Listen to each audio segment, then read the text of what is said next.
Welcome to Money Talks. I'm Cathy Yang, your intel on the Philippine markets and the economy. In the headlines, the Philippines' balance of payments deficit widens further in April to $2.6 billion, led by a larger trade-in goods deficit. As Trump's tariffs disrupt, the Philippines and Japan strengthen further trade and investment ties. We catch up with the Philippine ambassador to Japan, Milen Garcia Albano, live from Tokyo. And assessing the Philippines' first quarter corporate earnings results in this volatile environment, investment mentor Julian Tarobago Jr. joins us live for more.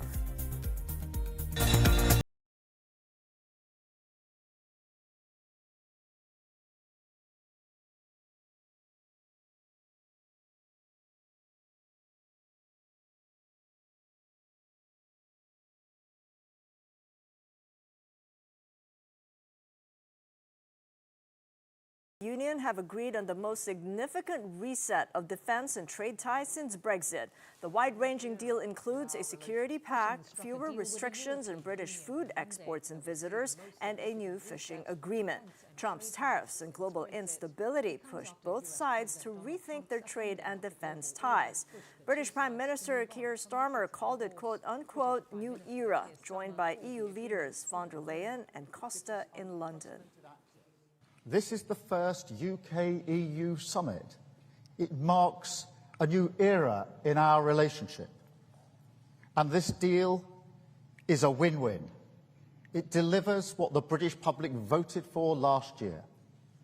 It gives us unprecedented access to the EU market, the best of any country outside of the EU or EFTA. Britain says the deal will allow British firms like BAE and Rolls-Royce to join a $167 billion program to rearm Europe. It is the third deal Britain has struck this month after agreements with India and the U.S. The reset will also cut red tape, improve energy security, and add nearly £9 billion to its economy by 2040. Fishing access will be shared for 12 years in exchange for fewer border checks on food exports. The deal faced backlash from Conservatives and Brexit campaigner Nigel Farage, but Labour Member of Parliament Chris Curtis says it repairs damage done post-Brexit. Nippon Steel plans to invest $14 billion into U.S. Steel if its merger bid gets approved by U.S. President Donald Trump's administration. Under details of the plan, up to $4 billion will go to building a new steel mill, part of an $11 billion push into U.S. Steel's infrastructure through 2028. This offer is a major increase from its original $1.4 billion pledge. The move comes ahead of a May 21st deadline for a fresh national security review, which was reopened after former U.S. President Joe Biden blocked the deal in January. Two sources said Trump's team pushed for more investment, and a lawyer said this could be enough to win approval. Nippon Steel risks a $565 million breakup fee and faces 25% U.S. steel tariffs if the deal fails.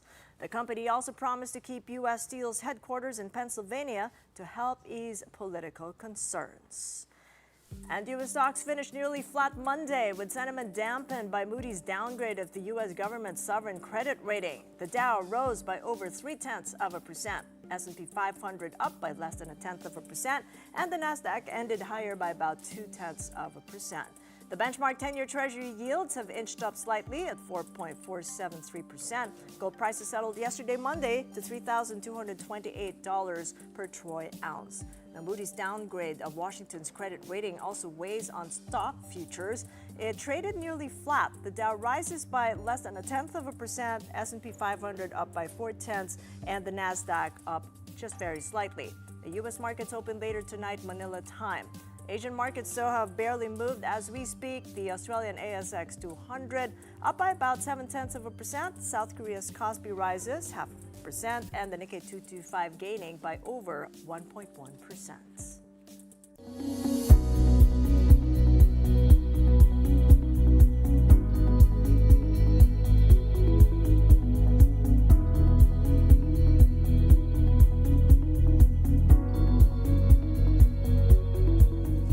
Over 3 weeks since a bilateral meeting between Philippine President Bongbong Marcos and Japanese Prime Minister Ishiba Shigeru in Manila, where both pledged to strengthen strategic ties with each other. Diplomatic relations enter their 70th year of normalization in the coming year, grounded in what Marcos describes in reconciliation, mutual respect, and cooperation in areas such as trade, development, security, and defense. Japan is the Philippines' second largest economic partner. There are some 300,000 Filipinos living and working in Japan, the largest overseas Filipino community in Asia. With us now live from Tokyo is Philippine Ambassador to Japan, Milen Garcia Albano, the Philippines Ambassador to Japan. It's so good to see you, Ambassador Milen. Thank you so much for joining us. Hello, Cathy. I'm happy to be here. So how have you and the Philippine Embassy there in Tokyo carried on the conversations after the bilateral meeting between the leaders?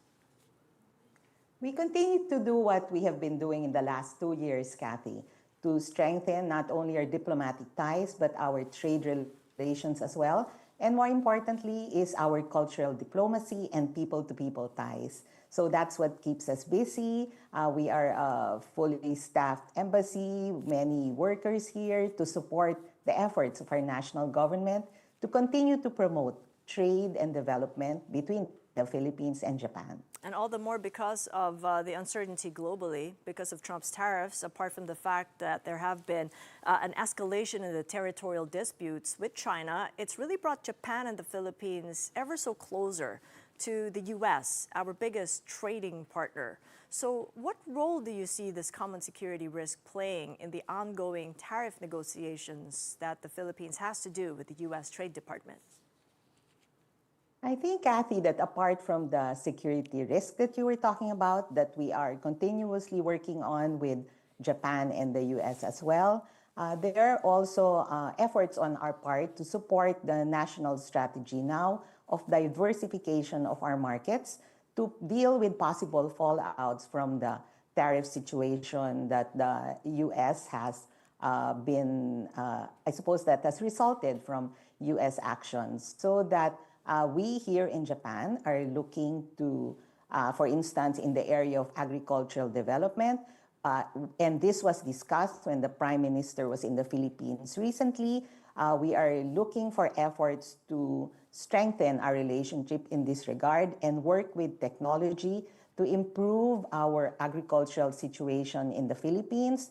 Another area that we are looking at is that we support the efforts also, especially because you know that Philippines and Japan have a long and trust relationship. So we are happy that Japanese manufacturers and Japanese businessmen continue to look at the Philippines as a prime destination for investments. So we also support the efforts of the national government to promote the Create More law, which has been very welcome to the businessmen here. We have been explaining the additional efforts of the government to attract investments and make the Philippine business climate more friendly to investments that possibly will be coming from Japan. Are those pitches turning into pledges, though, Ambassador? I mean, Japanese firms extending the pledges to invest here, really put their money here and decide already on what to do with the plans that they've set on. Yes, we have seen a lot of investments coming into the Philippines in the last 2 years. And those were amplified by the efforts of the president to also attract businessmen and talk to businessmen to have them come to the Philippines and invest. We have also been working with the Department of Trade and the Department of Finance to solve whatever issues there may be remaining with Japanese businessmen investing in the Philippines. So we are happy that it pledges, not only pledges, but actual business has been coming to the Philippines. And this July, we are looking forward to another investment forum that we will be putting up here in Osaka in time also for the attraction that has been gathered through our participation in the Osaka Expo. Well, talk to So us we are about looking forward to that. the expo is really looking very visual from where we're at. The Philippine Pavilion, called Woven, is designed by our very own Carlo Calma. It's really a testament to Filipino craftsmanship. But why is our participation in the expo important? I think, Cathy, that number one, it highlights the very good relationship and friendship that we have with the Japanese government. So we are happy to support them by participating in this expo. Number two, we would also like to showcase the innovations that is happening in the Philippines, our cultural diversity. And as you can see, Cathy, the expo pavilion is made out of rattan, the cladding outside, and we also have 200 of woven textiles that are exhibited on the exterior of the pavilion, which is really quite beautiful. So this will show the diversity of our culture, and inside the pavilion as well, it's really truly beautiful and something to behold. We have like It really Yes. looks beautiful, and lucky for those Filipinos who can go there. I know there are a lot of Filipinos who live and work in Japan, but there's so much more Filipinos who want to visit Japan. But there is a restriction. We got to have that visa-free access that lawmakers have asked you to work on at your Yes. confirmation hearing in 2022. So how has that come to be? Yeah. We're still working on it, Cathy. Initially, we have been able to secure visa-free access for holders of diplomatic passports. So we continue to work towards a visa-free entry for our citizens. But in the meantime, the Japanese Embassy in Manila has also been working on trying to fast-track, I suppose, or make the process of getting a visa easier. They have set up a new system, but I guess since it's the beginning, they're still working out the kinks. But hopefully, this will make it easier for our visitors to visit Japan. So in the last 2 years, we have really seen a great number of Filipinos coming here. And I hope that they can continue to come and see, especially the beauty of our pavilion at the Osaka Expo. Right, there is time because it's up to October that the expo is open. Thank you so Yes. much for the opportunity, Ambassador Milen Garcia Albano, Philippines Ambassador to Japan, joining us live from Tokyo. You're watching Money Talks. Coming right up, the Philippines' balance of payments deficit widens further in April, and the country's automotive sales dropped by 10% in April, the biggest annual decline in over 3 years. Keep it here on One News.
Welcome back to Money Talks. I'm Cathy Yang. The Philippines' balance of payments deficit widened in April as the government paid off part of its foreign debt.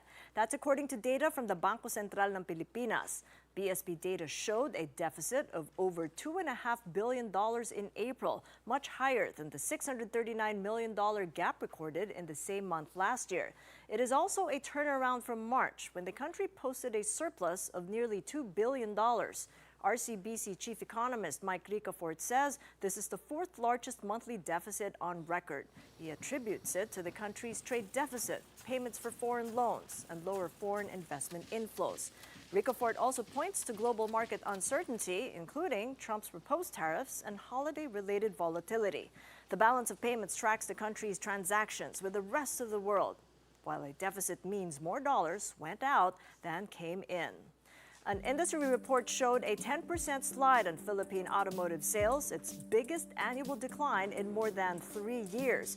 According to a joint report by the Chamber of Automotive Manufacturers of the Philippines and Truck Manufacturers Association, new vehicle sales fell to 33,580 in April from 37,314 units same month last year. This is the biggest annual decline in over 3 years. For CAMPI President Romel Gutierrez, this is attributed to seasonal factors, economic conditions, or evolving consumer demands. In passenger cars, sales plunged by 35.5% in April from a year prior. This makes up 19.3% of total industry sales in April. Commercial vehicle sales, accounting for 80% of the total, declined by 15% month-on-month in March. Rizal Commercial Banking Corp Chief Economist Michael Ricafort told the Business World the Trump administration's recent tariff policies may have hurt consumer confidence, affecting car sales. Slowdowns, he said, may have led to a more cautious attitude for consumers buying big-ticket items like vehicles. Toyota Motor Philippines Corp remained the market leader with an almost 50% share as sales rose by 6.4%. Mitsubishi Motors came in second with a 7% increase in sales, followed by Nissan, which saw a 12.7% drop in sales. San Miguel Corporation has drawn $23 million from its existing $2.16 billion loan facility to finance the new Manila International Airport in Bulacan. The 740 billion peso airport project, which is SMC, developing through San Miguel's AeroCity Inc., covers 2,500 hectares. This aims to establish a world-class aerotropolis capable of handling 100 million passengers annually. Development work is expected to commence this year or early 2026. Another subsidiary of SMC, the Mass Rail Transit 7, secured a $4.5 billion loan from the 100 billion Omnibus Loan and Security Agreement in 2023. SMC MRT7 Corp entered into an agreement with Korea Railroad Corp to expedite the MRT's development, with full completion targeted by 2026. The railway will feature 14 stations, projected to carry 300,000 daily passengers in its first year. The property developer Double Dragon posted a first quarter attributable net income of 1.25 billion pesos. That is more than quadruple than last year's almost 270 million pesos. The company saw its gross revenue for the January to March period more than doubled to 4.45 billion pesos compared to the same period last year. The company said this growth in revenue was mainly driven by an increase in their Hotel 101 unit sales, boosted by its project overseas. Hotel 101 is the flagship brand of Hotel of Asia Inc., the hospitality arm of Double Dragon. At the local bourse on Monday, Double Dragon shares closed 0.2% higher at 10.10 apiece.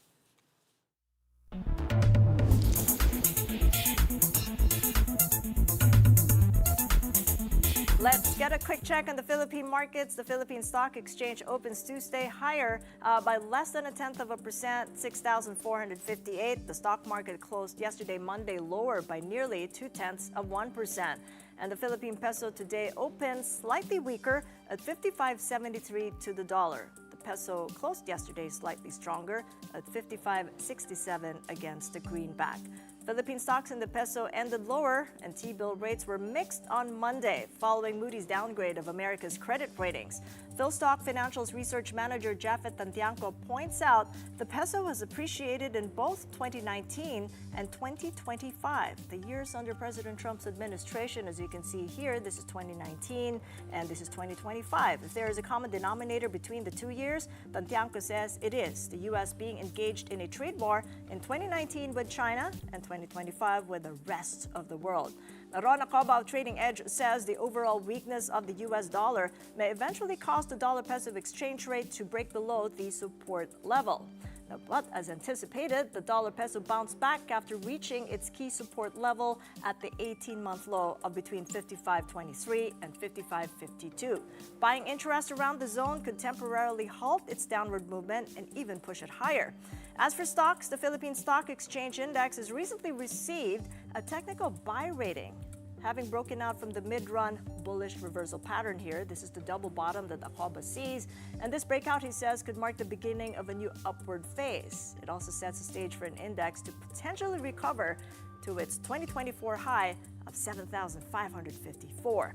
Now, among the stocks in the first quarter earnings reports, Acoba points out that JG Summit Holdings stands out. It is a notable mover Monday, as you can see right here, following the shutdown of its petrochemical plant. He says it's likely to see further gains in the near term because it appears the stock has entered the initial stage of a temporary bullish phase. Now, from a technical perspective, the chart shows that the stock recently broke out from a short-term bullish reversal pattern. So after surpassing 1860, it could continue to climb with a potential target of at least 2220.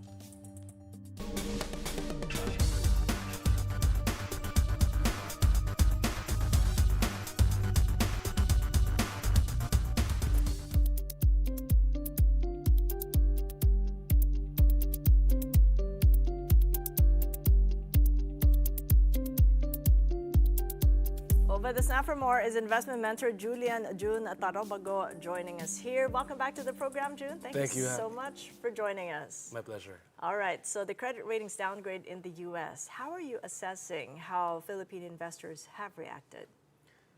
I think that while it warrants some reaction, the market is pretty much priced in a lot of negative news, and hence the resilience of the market recently, I think is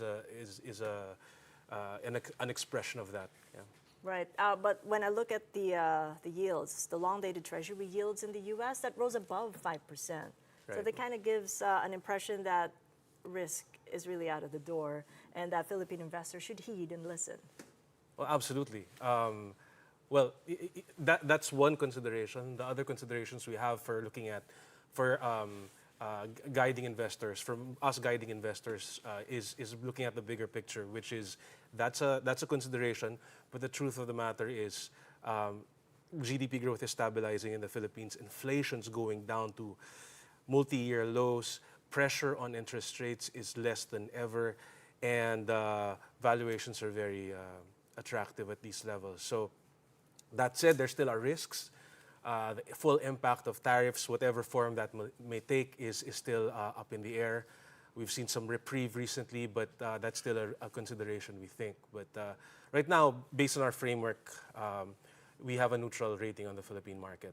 Is that good or bad? That's good. It means still be selective, be cautious, but don't bet the house everything on it. Yeah, because don't when I put look at all the in. first quarter earnings, I mean, it came in line with estimates, with some a little bit challenged, like maybe telcos and maybe even power. Right. How are you assessing first quarter, and how should investors plan ahead for the next couple of quarters? Sure, great question. I actually think the first quarter earnings were actually quite soft, underwhelming. From my vantage point, the first quarter earnings in general grew by about 5%. That's like half what we were expecting, more or less, for full year 2025. And while that is a bit of that demands some level of scrutiny, I think the fact that inflation is falling and we have certain sectors, certain companies that are outperforming. What stood out in the first quarter were the likes of GT Capital. I know you talked about the plunge in auto sales. Yes, we did. Earlier, but yeah, just a few minutes ago. I think it was mentioned also that was partly because of a seasonal thing, and there was a holiday that pretty much shortened the month for April. You have ICTSI also.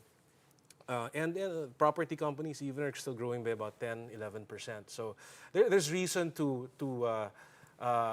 be optimistic on the market, but also again we have a neutral, so take into consideration all the risks that are still there. You mentioned JG Summit also. Yeah. These are the companies that you, while on the surface, seem still in a bit of uncertainty, but note the operational improvements in some of these companies that I think those shown through the results. What are you noting, though, with that investment course? I'm now very curious how your participants or the students are acting and reacting, and what are we learning from that so far, from the red to green investment course? Oh, thanks for asking. Well, what I've learned so far, it's been a month since I launched the investment course, is that people are still trading on emotion. They're trading on hype, what they see in social media, and investors still tend to hold on to losers for too long. So there's a glaring lack of structure. So when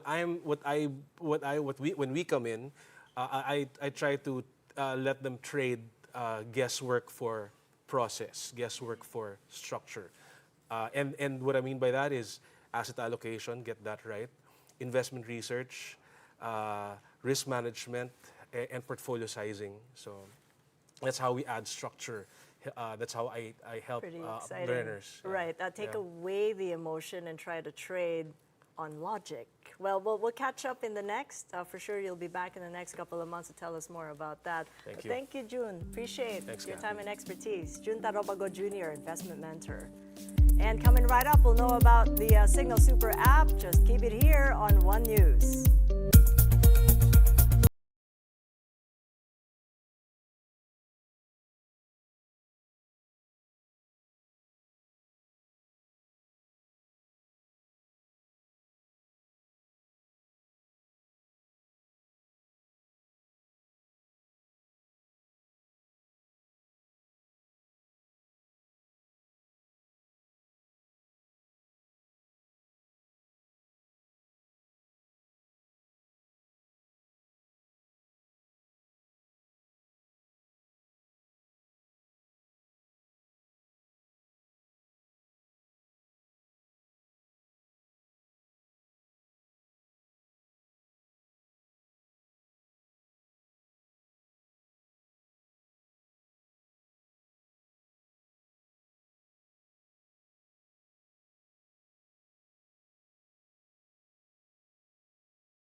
From around the globe, the first and aid trucks have entered Gaza after nearly 3 months of Israel's blockade of food and other supplies.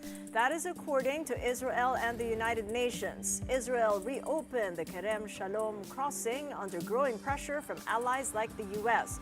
The UN called it a welcome development, but said it is a drop in the ocean. Israel resumed minimal aid under pressure from allies, warning of famine and possible sanctions. At least 58 unidentified bodies were found in a Tripoli hospital once run by a now-defeated militia whose leader was recently killed. The corpses were found in a morgue refrigerator in Abu Salim Accidents Hospital in the densely populated Abu Salim neighborhood. Libya's Interior Ministry says some remains were burnt or decomposed. And before we go, Cignal TV has launched Cignal Super App, the first and only streaming aggregator in the Philippines. Cignal says this marks another major milestone in the company's ongoing transformation from a traditional pay TV provider into a dynamic multimedia company. Cignal Super brings together everything into one platform: blockbuster movies, hit series, live TV, sports, and more. All these in one app with just one subscription, one login, and one easy-to-use service. Cignal Super is now available for download in the Google Play and App Store.